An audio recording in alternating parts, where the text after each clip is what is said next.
What happens when the person you humiliate turns out to be the most powerful man in the room? Meet Eldric Boone, a black, disabled war veteran, a man who has spent his life fighting for his country, only to return home and face a different kind of battle. When he boards Meridian Airways Flight 319, he expects a routine trip. Instead, he is met with disrespect, cruelty, and outright humiliation from flight attendant Cassandra Hale, who sees him not as a man, but as an inconvenience. She believes he is weak, unimportant, someone she can degrade without consequences. But what Cassandra doesn't know is that Eldric Boone isn't just another passenger. He is one of the airline's founders. As the discrimination and abuse escalate, the other passengers either join in or remain silent, proving that injustice thrives when good people do nothing. But just when Cassandra believes she has won, the ultimate truth is revealed, and the power dynamic shifts in an instant. The woman who once held all the control now finds herself powerless, exposed, and facing the consequences of her own arrogance. If you love stories of justice, karma, and shocking plot twists, make sure to like this video, subscribe, and turn on notifications so you never miss out. What do you think was Cassandra's worst moment? At what point should the passengers have stepped in? And where in the world are you watching from? Drop your thoughts in the comments below. Eldric Boone sat motionless in his wheelchair at the bustling airport gate, his hands resting lightly on the worn-out armrests, his face impassive. He had long grown used to the stares, the whispers, the curious glances of people who assumed a man in his condition should be tucked away somewhere unseen. But what he had never gotten used to, what still sent a cold, simmering anger through his veins, was the blatant disrespect. The kind that didn't even come with the courtesy of being whispered. Cassandra Hale, the lead flight attendant of Meridian Airways Flight 319, stood a few feet away, her arms crossed, her lips pursed into a sharp, unkind smirk. "Ugh, seriously?" she muttered to her fellow flight attendants, not even bothering to lower her voice. They always wait until the last damn second to board these people. A younger flight attendant, nervous and clearly new, shifted uncomfortably. "Shouldn't we help him up first? He's pre-boarding, right?" Cassandra let out a laugh, the kind meant to humiliate rather than amuse. "Oh, honey, trust me, he can wait. First-class passengers should board first. You think they pay thousands of dollars just to wait on someone like that?" Eldric heard every word, but he kept his face neutral. Years in the military had taught him control. His patience had been tested on battlefields far worse than this, and he had faced enemies far more dangerous than a mean-spirited flight attendant. But that didn't mean he had to accept it. He adjusted his hat, the only thing betraying his veteran status, a small insignia that read 82nd Airborne Division. He knew Cassandra saw it. He also knew she didn't care. For the next 15 minutes, he sat there as every single first-class passenger was called ahead of him, even those who had arrived after him. Businessmen in tailored suits, women draped in designer scarves, an elderly couple who were personally escorted by a smiling Cassandra. Each time Eldric shifted in his chair, she made a point to avoid his gaze. He knew exactly what she was doing. It was a quiet, cruel little game of power, and she was winning for now. Finally, when it was just Eldric and a handful of other passengers left in the waiting area, Cassandra sighed dramatically and walked toward him, her heels clicking against the tile floor with exaggerated impatience. "All right, sir," she drawled, her voice dripping with fake sweetness. "Ready to move along? I'd love to get this flight in the air sometime today." Eldric met her gaze, steady and unflinching. "I've been ready," he said simply. She rolled her eyes, then snapped her fingers at a nearby ground assistant. "Help him up," she ordered, as if he were a heavy piece of luggage rather than a human being. The assistant, a young man barely in his 20s, moved hesitantly toward Eldric's wheelchair, unsure whether to touch him. "I can get on just fine," Eldric muttered, gripping the wheels to push himself forward. But just as he started rolling toward the jet bridge, Cassandra stepped in front of him, blocking his path. "You're going to have to wait just a little longer," she said, flashing a saccharine smile. "We have to make sure there's space for you first. Wouldn't want you blocking the aisle. Now would we?" Eldric clenched his jaw, but remained silent. He was used to this, being treated as an inconvenience, an obstacle rather than a paying customer. But what made this worse was the way she reveled in it, the way she took joy in the delay, in the control she had over his momentary dignity. She turned her back to him and returned to the gate desk, chatting with another flight attendant, as if he didn't exist. Minutes dragged by. He could hear the other passengers whispering, some curious, some annoyed. A child tugged at his mother's sleeve and pointed. "Why is that man still sitting there?" The mother shushed him quickly, casting an embarrassed glance toward Eldric. Finally, another gate agent, a supervisor this time, approached. "Mr. Boone, I sincerely apologize for the delay. Let's get you boarded now." He turned to Cassandra, his voice polite but firm. Why was he not escorted earlier? Cassandra's eyes widened briefly before she schooled her face back into its usual smirk. "Oh, I just wanted to make sure we weren't holding up the flight. You know how tricky it is getting these people settled."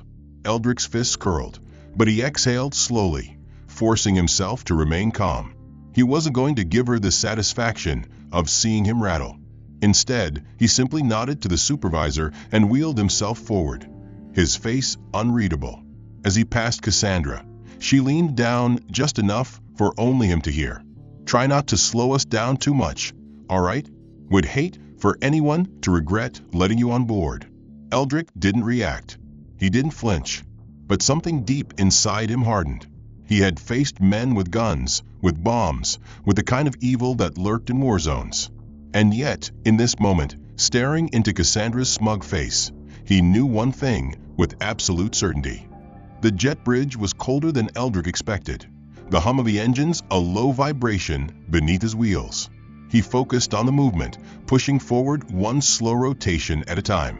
But before he could enter the aircraft, Cassandra stepped in front of him again.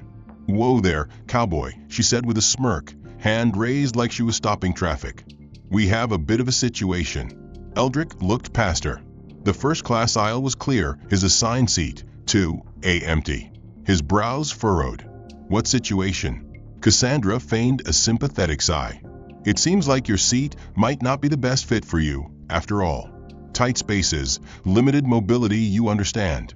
Eldric didn't move. He didn't blink.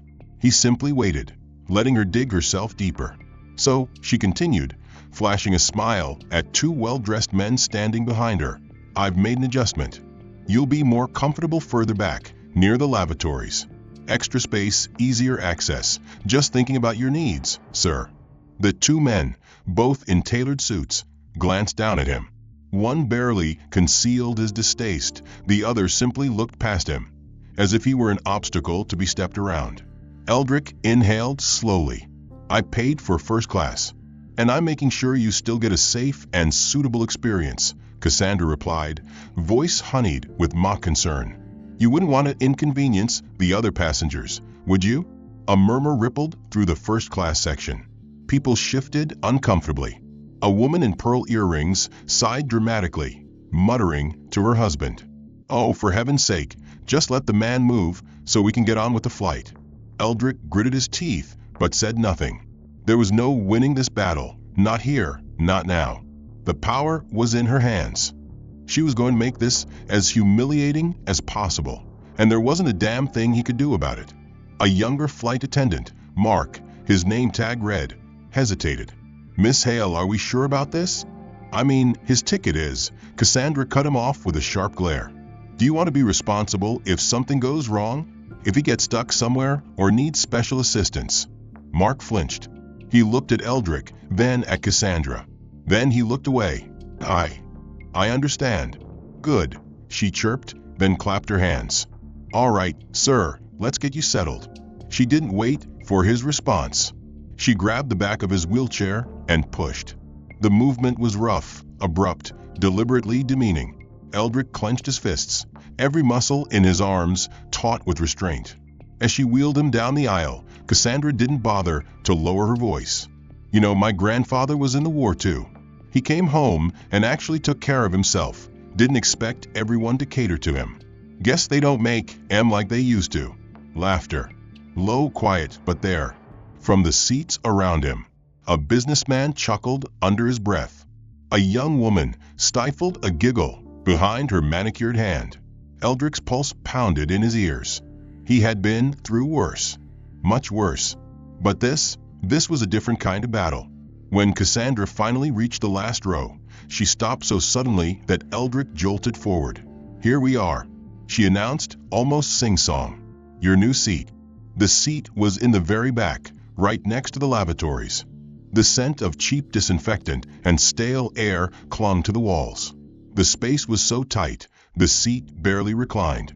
It wasn't just an inconvenience, it was a deliberate insult. Cassandra unbuckled the straps on his wheelchair, letting the footrests clatter against the floor. "All right, let's get you in there," she said, voice dripping with forced patience. Eldric moved to transfer himself, but before he could, she turned to Mark. "Give him a hand, would you? He's looking a little slow." Mark hesitated, clearly uncomfortable. "I think he's got it." Cassandra rolled her eyes. "Oh please, what if he falls?" Imagined the lawsuit. Eldric's fist tightened. "I can do it myself." But before he could, Cassandra grabbed his arm. Not in a way that helped, but in a way that forced him into the seat. His body shifted awkwardly, and for the first time in years, he felt something he despised. "Oops," she said, as if mocking a child who had just tripped. "There you go." She buckled his seatbelt for him, too tightly, pressing into his ribs. "Nice and secure," she said sweetly. Then, before turning away, she leaned in close, voice just above a whisper. The plane had been in the air for 20 minutes when Eldric first realized his seatbelt was too tight. He had tried shifting, adjusting, even subtly loosening it, but Cassandra had secured it so firmly that it pressed uncomfortably against his ribs. The more he sat there, the more he felt it, a silent, constant reminder of his powerlessness in this moment. He needed assistance, but asking Cassandra for anything was the last thing he wanted to do. He waited, watching as flight attendants moved up and down the aisle, delivering drinks, adjusting blankets, making sure every other passenger was comfortable. Every other passenger except him. When Cassandra finally passed by, he kept his voice steady. "Excuse me." She stopped mid-step, turning her head just enough to look down at him. "I need some assistance with my seatbelt." Cassandra blinked, then let out a sharp laugh. "Oh, so now you need help? Thought you were all about being independent." She placed a hand on her hip, loud enough for the nearest passengers to hear. "You sure you don't want to give it another shot, big guy?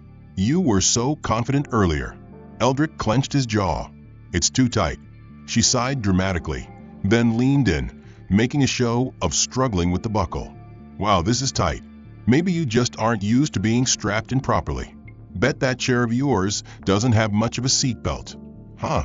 She gave it a hard tug, loosening it just enough, but not before jerking it so roughly that Eldric's torso jolted forward. She stepped back, feigning concern. "Whoops. Hope I didn't knock the wind out of you, soldier." A chuckle from a businessman a few rows ahead. Eldric inhaled deeply, steadying himself. Cassandra gave him one last smirk before walking off. "Let me know if you need anything else." "Oh wait, you probably won't, considering how long it took for you to ask this time." Eldric exhaled slowly. He had dealt with worse, far worse, but the humiliation of this was different. It was quieter, more insidious, and the worst part was how the others on the plane simply accepted it. Minutes later, drink service began. The first-class cabin received champagne, fine wine, and premium cocktails. Even the economy section was being served soda, coffee, and bottled water. Eldric waited, watching as Cassandra approached each row with a bright, professional smile, one that instantly vanished when she reached him. "Oh, sorry," she said, voice dripping with mock sympathy. "I completely forgot. We actually ran out of bottled water up front. But don't worry, I have something for you." She reached into her tray and pulled out a tiny plastic cup, barely filled a quarter of the way. "Here you go. Sip it slowly. Wouldn't want you choking." Eldric stared at the cup, then at her. "That's it?" She shrugged. "Unless you prefer I bring it to you in a baby bottle? I hear they're easier to hold." Another quiet chuckle from someone nearby. Eldric kept his face blank, but the rage burned beneath his skin. He took the cup, finger steady, and set it down on the tray table without touching it again. Cassandra gave him a mock salute before sauntering off. The humiliation didn't stop there. When the meal service arrived, Eldric was the last to be served. He watched as every other passenger received their trays, even the ones in economy. By the time Cassandra reached him, she was holding a nearly empty container. Wow, you wouldn't believe how fast the chicken went. Guess you're stuck with the pasta. Hope you don't mind it a little cold. She practically tossed the tray onto his table. The pasta was barely edible, congealed into a lukewarm mass. A used napkin sat on the side of a tray, someone else's. "Oh, oops," Cassandra said when she noticed it. "I must have mixed that up with someone else's tray. But you don't mind, right? It's not like you're picky." Eldric didn't respond. He simply stared at the tray, then slowly pushed it aside. He wasn't going to give her the satisfaction of reacting. But she wasn't done. "Oh," she added, leaning in again, "and just a heads up, the nearest bathroom is out of order. I'd suggest holding it if you can.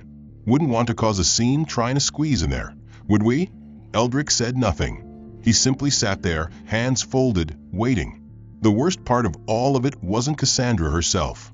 It wasn't her taunts, her cruelty, or even her complete disregard for his dignity. The worst part was the silence. The way the other passengers kept their eyes forward. The way no one spoke up. The way they allowed it to happen. Cassandra Hale wasn't satisfied with just humiliating Eldric Boone. She wanted to break him completely. Every action was calculated. Every insult sharpened for maximum effect. She wasn't just asserting dominance. She was ensuring that he understood his place on this flight. Beneath her, Eldric sat motionless, his jaw tight, his breath slow. He had endured worse, much worse, but the quiet, insidious cruelty of this woman was something different. She wasn't attacking him with weapons or threats. She was using something far more effective: humiliation, manipulation, and unchecked authority. It started with the service. He pressed the call button once, then again. The light above his seat blinked, but no one came. Across the aisle, a woman requested a refill on her champagne, and Cassandra appeared almost instantly, smiling, engaging in cheerful small talk. She was close enough that she had to have seen the blinking light, but she never turned. She let it stay there, ignored and unanswered, like a forgotten piece of trash. After nearly 20 minutes, Cassandra finally strolled over, feigning surprise. "Oh, you needed something?" she asked, tilting her head, voice dripping with mock concern. Eldric kept his expression neutral. "Water." She placed a hand on her hip, tapping her fingers as if debating. "See, I would bring you some, but we just ran out up front. So, unfortunate. But you look tough. I'm sure you'll manage." She flashed a saccharine smile before turning on her heel, striding away before he could say another word. A few passengers chuckled under their breath. Eldric said nothing.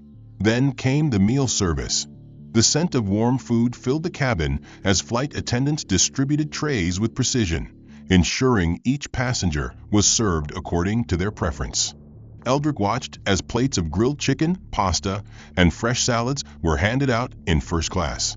When Cassandra finally reached him, she tossed a tray onto his table. The food inside was barely recognizable: congealed pasta with watery sauce, a stale bread roll, and an already used napkin. "Oh," she said, feigning surprise. "I must have mixed that up with someone else's tray. But you don't mind, right? Not like you're picky." Eldric pushed the tray aside without a word. "No appetite?" Cassandra mused. "I guess when you get older, you just don't need as much food." "Huh?" Another soft chuckle from a nearby passenger. Eldric clenched his fists under the tray table, but remained silent. As the flight continued, Cassandra escalated. A businessman in first class requested an extra pillow, and she happily obliged, bringing him two. Then she turned to Eldric, a smirk tugging at her lips. "Oh, but you probably don't need one, do you? You're already sitting on a cushion." The jab was intentional, and it landed exactly as she wanted it to. A few passengers laughed, some openly, others hiding their amusement behind sips of wine. Eldric inhaled deeply, forcing himself to remain still. Then came the turbulence. The plane jolted slightly, rattling trays and making passengers grip their armrests. Cassandra took the opportunity immediately, swooping in under the guise of ensuring safety. "We need to make sure all passengers are secure," she announced, her voice bright and professional. Then, without warning, she tightened Eldric's seatbelt, yanking it so hard that it pressed into his ribs. He winced, the strap digging into scarred tissue, but she merely patted his shoulder. "Wouldn't want you sliding around, would we?" The turbulence passed, but she didn't loosen the belt. Instead, she left him there, trapped and restrained. 10 minutes. 20. Eldric refused to ask. He refused to give her the satisfaction. Cassandra walked by once, then again, her eyes glinting with amusement. Finally, she stopped beside him, sighing in exaggerated forgetfulness. "Oh, silly me," she mused, unlatching the belt with an innocent shrug. "Hope that wasn't too uncomfortable." Eldric exhaled slowly. His patience had been tested many times before, but never like this. Then, the final cruelty. Eldric had been holding it in for a while now, but age and time had weakened his control. He needed to use the restroom. He pressed the call button again. This time, Cassandra came quicker, but with a knowing smirk. "Yes, sir," she asked sweetly. "Need something?" Eldric spoke carefully. "I need to use the restroom." Cassandra clapped her hands together. "Oh no," she gasped. "That's going to be a bit of a problem." She leaned in, lowering her voice just for him. "See, the closest restroom? Out of order. Just terrible timing. Huh?" Eldric's fingers curled slightly over the armrest, but he didn't respond. "And the next closest one?" Cassandra continued, tapping her finger against her chin as if thinking. "Well, I suppose you could try to make it all the way to the front, through first class, but I don't think the other passengers would appreciate that, do you?" Eldric glanced toward the aisle. It was long, crowded, and difficult to navigate even for someone without a wheelchair. Cassandra sighed dramatically. "I mean, if you really need to go, I guess I could ask someone to help roll you up front." Her lips curled. "But that might be embarrassing, huh? Making a scene like that." A passenger nearby shifted uncomfortably, sensing what was happening, but still said nothing. Cassandra straightened, placing a hand on his seat. "I'd say you should just hold it," she whispered. "Shouldn't be that hard, right?" Then she walked off. Cassandra had made sure of that. The moment she denied him access to the restroom, she had sealed her intentions. She didn't just want him uncomfortable. She wanted him humiliated. Minutes crawled by. The hum of the airplane engines blended with the occasional clink of glasses and hushed conversations. First-class passengers sipped wine, relaxed in plush seats, oblivious to, or worse, indifferent toward, the cruelty happening mere feet away. Eldric forced his focus elsewhere, on breathing, on steadying his body. He wouldn't give Cassandra the satisfaction of seeing him beg. She passed by once, then again, always casting a glance his way, her smirk never fading. Each time, she made sure to stop near his row, pretending to adjust a curtain, pretending to check on other passengers, but always making a show of how comfortable everyone else was. "Would you like another drink, sir?" she chirped at a businessman across the aisle. "Oh, I insist. We have plenty to go around." Her voice was honey-sweet, but her eyes flicked toward Eldric, watching, waiting. The businessman chuckled, nodding as she poured him another glass of wine. Eldric swallowed against the dryness in his throat. The dehydration was almost a blessing. It would slow down the inevitable. Almost. Another hour passed. The dull ache in his lower abdomen sharpened, pulsing against his restraint. He had held out as long as he could, but his body had limits. His muscles weren't what they used to be. The years had taken their toll. He pressed the call button again. This time, he didn't look at Cassandra when she arrived, but he could hear the amusement in her voice. Well, she drawled. "Back so soon?" He spoke carefully, keeping his tone even. "I need to use the restroom." Cassandra sighed, tapping her nails against the seat in front of him. "Didn't we already talk about this?" She turned slightly, glancing toward the aisle as if considering. "I suppose I could ask the other attendants if the one up front is available. But I don't know, Mr. Boone. You'd have to be rolled all the way up there. Might be a little embarrassing, don't you think?" Eldric stared ahead, refusing to take the bait. "I need to go," she hummed, pretending to think. "You look like the patient type." I'm sure you can wait just a little longer. We'll be landing in. She checked her watch dramatically. Oh, 2 more hours. That's not too bad, right? The pain in Eldric's bladder was unbearable now. His body was betraying him. He could feel the sweat gathering at his temple, could feel the muscles in his lower abdomen twitching involuntarily. He inhaled slowly. I can't hold it that long. Cassandra's smirk widened. Well, she said, leaning in close, her breath sickly sweet. I guess that's a you problem. Huh? She turned on her heel and strolled away. Eldric clenched his fists. The fire of humiliation burned through him. She wanted him to lose control. She wanted to strip him of every ounce of dignity he had left. He forced himself to take deep, steady breaths, but it wasn't enough. His body was failing him. His body, once strong, once disciplined, had reached its breaking point. The warmth spread before he could stop it, seeping into the fabric of his pants, pooling beneath him, unstoppable. His breathing hitched, not from pain, not from exhaustion, but from pure, unfiltered shame. The moments stretched endlessly. He could hear his own heartbeat pounding in his ears. He didn't look around. He didn't need to. He could feel the silence, the shift in the air. The passengers who had ignored him before, now suddenly aware, suddenly watching. A woman in the row ahead of him gasped softly. A man across the aisle let out a quiet snicker. Someone muttered, Jesus Christ. Cassandra gasped theatrically, hand flying to her mouth as she turned, making sure everyone in the cabin saw what had happened. Oh my God, she whispered, eyes wide with mock horror. Did you just... She trailed off, stepping back as if repulsed. Asterisk, oh this is bad. Someone get something. Asterisk anything. Asterisk, passengers murmured, shifting uncomfortably. A businessman wrinkled his nose, adjusting his seat as if even the idea of being near Eldric was offensive. Unbelievable, a woman muttered under her breath. They shouldn't let people like that fly. Cassandra spun toward Mark, the younger flight attendant. We have to clean this up, she said urgently, loud enough for half the cabin to hear. But I don't think I should be the one to do it. Maybe one of you could take care of it? Mark hesitated, clearly horrified by the situation. Miss Hale, Cassandra interrupted, her voice suddenly dripping with fake sympathy. Or maybe he should clean it up himself. What do you think, Mr. Boone? Want us to fetch you some napkins? More quiet laughter. Eldric sat still, eyes locked forward, refusing to acknowledge the burning heat of disgrace crawling up his spine. Cassandra clucked her tongue. Guess they don't train them like they used to. Huh? Thought soldiers were supposed to be tough.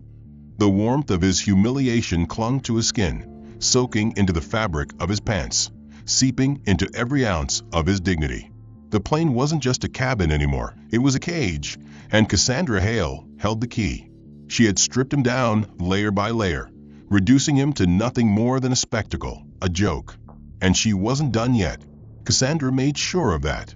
She circled back around, hands on her hips, her eyes glinting with sadistic amusement. Well, she drawled, we can't have you sitting in that mess the whole flight, can we? She turned to Mark, the younger flight attendant who had already hesitated too many times.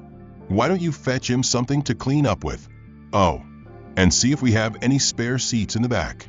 Wouldn't want our other passengers feeling uncomfortable. Mark stiffened. Miss Hale, I don't think. Just do it, Cassandra snapped, her fake smile never faltering. Eldric didn't move, didn't react. He knew what was happening. She wasn't giving him a solution. She was prolonging the humiliation. The quiet murmurs of the passengers had turned into a full conversation now, a background noise of disgust and whispered judgments. I told you they shouldn't let people like that on flights, a woman muttered. This is why I only fly private, a businessman scoffed. Disgusting. Minutes passed, and then Mark returned, face pale, carrying a thin airline blanket and a handful of damp napkins. This is all we have, he murmured, voice strained. Cassandra snatched the blanket and held it out in front of Eldric like she was offering scraps to a beggar. Here you go, soldier. I know it's not ideal, but hey, maybe next time you'll plan better. The grin she gave him was poisonous. Eldric took the blanket, his fingers steady, his expression unreadable. He could feel the weight of the entire cabin's eyes on him, watching, waiting, feeding off his degradation. Cassandra wasn't satisfied yet. She turned to a nearby couple, shaking her head in exaggerated disappointment. "It's really such a shame," she sighed. "I love when we have veterans on board, I really do. But some people just don't know how to handle themselves anymore." The man chuckled. "Guess they're not as tough as they used to be." Cassandra nodded, pressing a hand to her chest like she actually cared. "Exactly. You'd think the military would have prepared them better for these kinds of situations." Eldric's hands tightened around the blanket. The words cut deep, not because they were true, but because they weren't. He had been a soldier, once a leader, a protector. He had fought, bled, suffered for his country. And now, he was nothing more than a punchline. The minutes stretched on, each one an eternity. No one defended him. No one stopped it. When Cassandra passed by again, she sighed dramatically. "I suppose we should do something about the smell, huh?" She wrinkled her nose, glancing at the businessman in the next row. "I mean, I don't mind, but I know some of our first-class passengers have more sensitive noses." The businessman smirked. "Yeah, I was gonna say something." Cassandra clapped her hands together. "All right then, let's move him." She turned back to Eldric, voice sickly sweet. "Don't worry, Mr. Boone. We'll find you a more suitable place. No need to make anyone else uncomfortable." Mark hesitated again. "Miss Hale, we don't have any available seats left in economy." Cassandra's smile twitched, but she recovered quickly. "Oh, there's always a solution, Mark. Maybe we can seat him in the crew's rest area. Or, somewhere out of the way. Like cargo?" Someone muttered under their breath. Laughter rippled through the cabin. Eldric closed his eyes for a brief second, steadying himself. The weight of the situation pressed down on him, but he refused to break. "Not now. Not here." Cassandra leaned down, close enough that only he could hear. "You should have just stayed home, old man," she whispered. "This world doesn't have space for people like you anymore." She straightened, then turned to Mark. "Get him out of here." Mark hesitated, looking at Eldric, looking at the passengers, looking at Cassandra. His hands twitched. "Aye." Cassandra's expression hardened. "Now, Mark." Mark swallowed hard. Then, slowly, reluctantly, he reached for the handles of Eldric's wheelchair. The businessman from earlier sighed dramatically, shifting in his seat before turning toward Cassandra. "I hate to be that guy," he said, voice laced with exaggerated politeness. "But is there anything you can do about, He didn't even bother finishing his sentence, just waved a dismissive hand in Eldric's direction. His wife beside him nodded in agreement, her expression twisted with barely concealed disgust. "I mean, I understand the situation, but this is first class. I paid good money for this flight." Cassandra placed a hand on her chest as if she deeply empathized, then let out a long, theatrical sigh. "I know. I completely understand. Trust me, I'm doing my best to keep things under control." Her eyes flickered toward Eldric with cruel amusement. "Some things, though, are just out of my hands." A quiet snicker came from somewhere in the cabin. Eldric's grip on the armrest tightened, but he remained still. He had endured worse, far worse, but there was something about this moment, about being talked about like he wasn't even there, that made his blood burn. Cassandra wasn't done. She took a step closer, tilting her head as if she were examining a piece of damaged furniture. Mr. Boone," she mused, voice carrying through the cabin, "we do have an airline policy about maintaining hygiene and comfort for all passengers." She tapped a manicured nail against her chin. "Technically, I could request an emergency landing if a passenger becomes unfit to remain on board." A murmur rippled through the cabin, hushed whispers of annoyance, of approval. "Wouldn't it be inconvenient for everyone?" she continued, her lips curving into a taunting smile. "Imagine having to delay the flight because someone couldn't handle themselves properly." Another snicker, this time from a man 2 rows back. "Might be faster just to throw him off now," someone muttered under their breath. And though it wasn't loud, it was loud enough.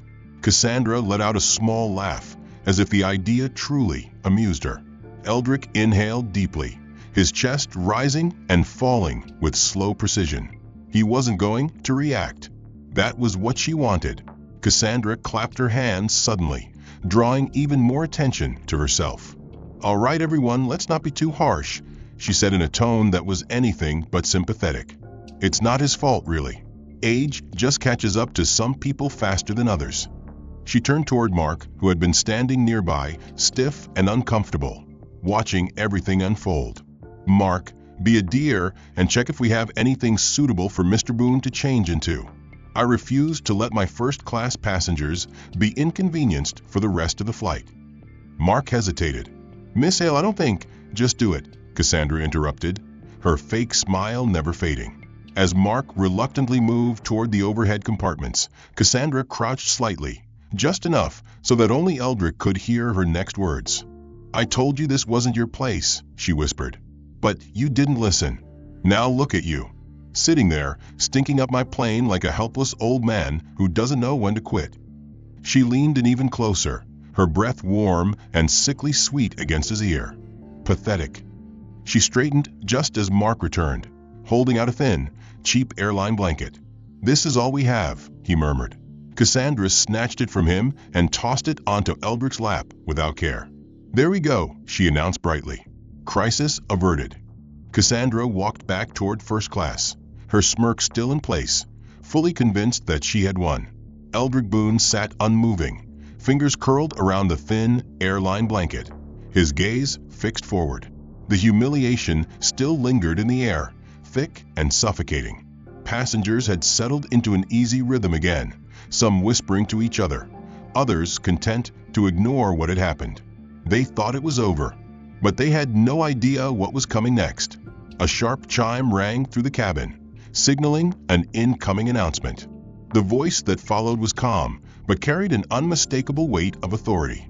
"This is your captain speaking. We'd like to thank all passengers for flying with us today. We will be reaching our cruising altitude shortly."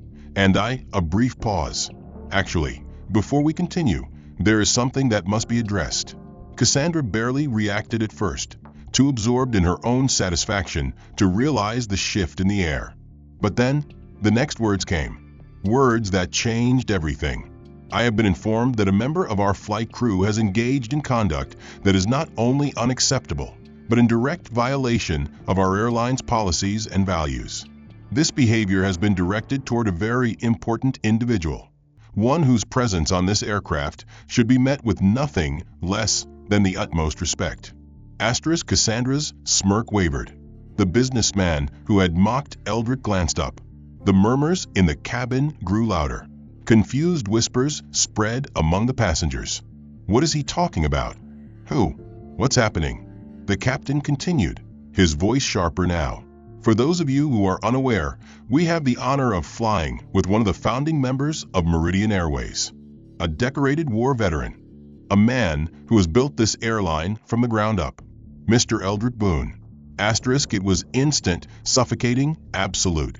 A woman gasped audibly. The businessman in the tailored suit went pale. The young man who had filmed Eldric earlier fumbled with his phone. Cassandra's face drained of color as her breath caught in her throat. Eldric remained perfectly still.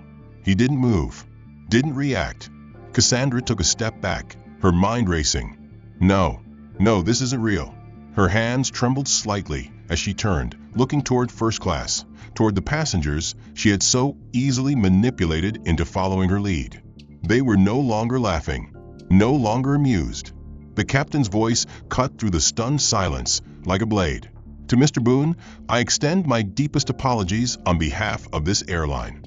The actions you have endured are disgraceful, and I assure you, they will be dealt with immediately." Cassandra's stomach dropped. Her skin went ice cold. Passengers began shifting in their seats, some stealing glances at Eldric, others now glaring at Cassandra. Did she really just, oh my God? We all saw it.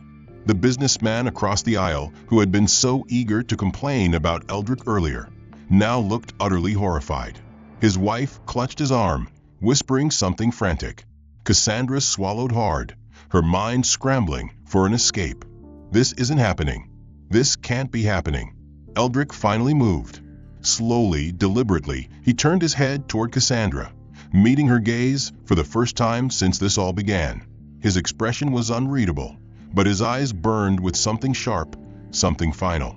Cassandra Hale stood frozen, her breathing shallow, her mind racing for a way out. But there was none. The cabin had fallen into a tense, suffocating silence, passengers glancing between Eldric Boone and the intercom speaker, where the captain's words still seemed to echo in the air. The businessman who had mocked Eldric earlier shifted uncomfortably, his face now drained of arrogance. His wife clutched his arm, whispering frantically. Others looked straight ahead, pretending they had never laughed, never sneered, never joined in Cassandra's cruelty. Eldric finally moved. Slowly, deliberately, he uncurled his fingers from the blanket that had been so carelessly tossed at him. His movements were calm, but the weight of his presence had shifted entirely. He was no longer the humiliated, powerless passenger trapped in his seat. He was something else now, something dangerous to the people who had wronged him. His eyes locked onto Cassandra, and for the first time, she felt what it was like to be watched. A new voice broke through the tense air, firm, authoritative. "Miss Hale." Cassandra's stomach twisted violently. The voice belonged to Nathan Carter, the regional manager for Meridian Airways, who had been seated quietly in first class the entire flight. He stood now adjusting his suit jacket, his expression unreadable, but his eyes sharp. "I believe you, and I need to have a conversation." Passengers turned, their gazes flickering between Cassandra and the man who now represented the highest authority on the plane. Cassandra forced a weak smile. "Mr. Carter, I save it." His tone was clipped, controlled, but the fury beneath it was unmistakable. "I have been watching you from the moment this flight began. Every word, every action, every violation of company policy. And let me assure you, you will be held accountable." Cassandra's throat went dry. Another voice crackled through the intercom. "Miss Hale, this is Captain Evans. Please report to the cockpit immediately." The blood drained from Cassandra's face. The whispers among the passengers grew louder. Some had already pulled out their phones, discreetly recording. She had lost control of the narrative. She had lost everything. Nathan Carter took a step forward. "I suggest you go. Now." Cassandra's legs felt heavy, like they were made of lead. She turned toward Eldric, desperate to find some way to regain her footing, some way to twist the situation back in her favor. "Mr. Boone, Eldric simply raised a hand, cutting her off. His voice, calm and steady, carried more weight than any insult she had thrown at him. "I don't want to hear it." Her breath hitched. The finality in his tone crushed any last shred of hope she had. Nathan gestured toward the front of the plane. "Move." Cassandra's steps were slow, hesitant, her body screaming at her to fight back, to argue, to do something. But she could feel the eyes on her now, watching her, judging her. The very same passengers who had once reveled in Eldric's humiliation now turned their quiet disdain toward her. As she made her way up the aisle, a soft murmur spread through the cabin. "Unbelievable. She's done. I can't believe we went along with that." A businessman who had sneered at Eldric earlier now sank lower in his seat, avoiding eye contact. The young man who had recorded the incident quickly locked his phone, as if trying to erase his involvement. The woman in pearls who had whispered complaints about Eldric pressed a hand to her forehead, her expression tight with discomfort. They had all chosen their side before, and now they realized they had chosen wrong. The terminal felt too bright, too open, too exposed. Every step felt heavier than the last. Her uniform now nothing more than a costume of authority she no longer possessed. She had spent the entire descent convincing herself that she could fix this, that a well-rehearsed apology or a desperate plea might save her. But the moment she stepped into the waiting area, she saw them. The airline executives, security officers, and a growing cluster of journalists, cameras already flashing. Nathan Carter was the first to speak. "Cassandra Hale, you are officially terminated from Meridian Airways, effective immediately." The words struck her harder than she had expected. Terminated. No review. No second chances. Just erased. Security will escort you out. Your final paycheck will be mailed to you, pending legal review of today's events. Cassandra's mouth opened, but no words came. Legal review. The implications made her stomach twist. A murmur swept through the crowd as Eldric Boone exited the jet bridge, wheeled forward by Mark, the young flight attendant who had hesitated too many times, but had now made his choice.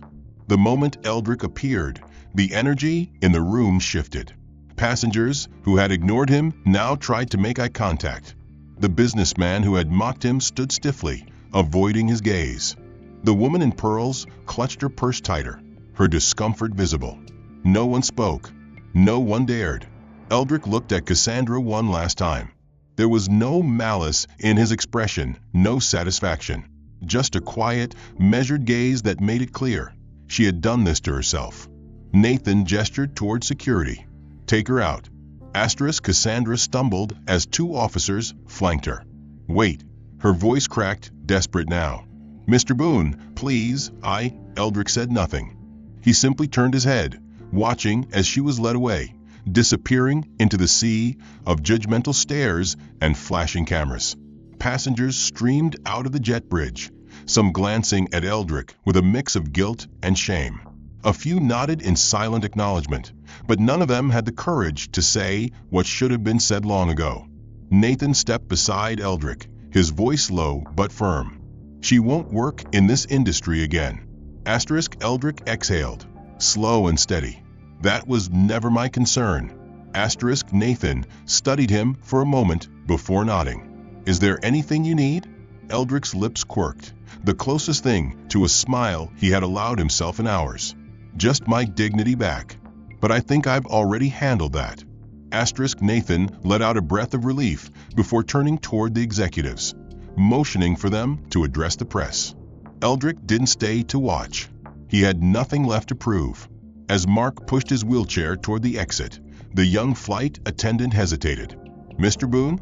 His voice was quiet, uncertain. "I should have spoken up earlier."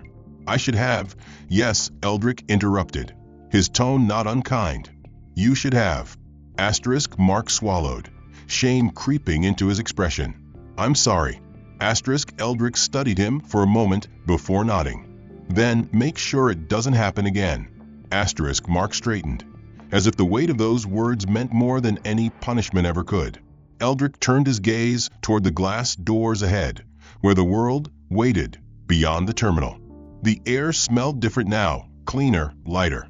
He had boarded this flight as a target, as a victim of cruelty. He was leaving it as something else entirely. A man who had faced injustice and had won. And Cassandra Hale? She was nothing more than a cautionary tale.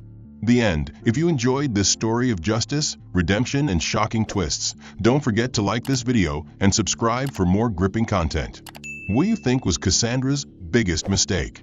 Do you think the passengers should have done more to stop her? Let us know your thoughts in the comments below. Also, tell us, where in the world are you watching from? We love hearing from our viewers.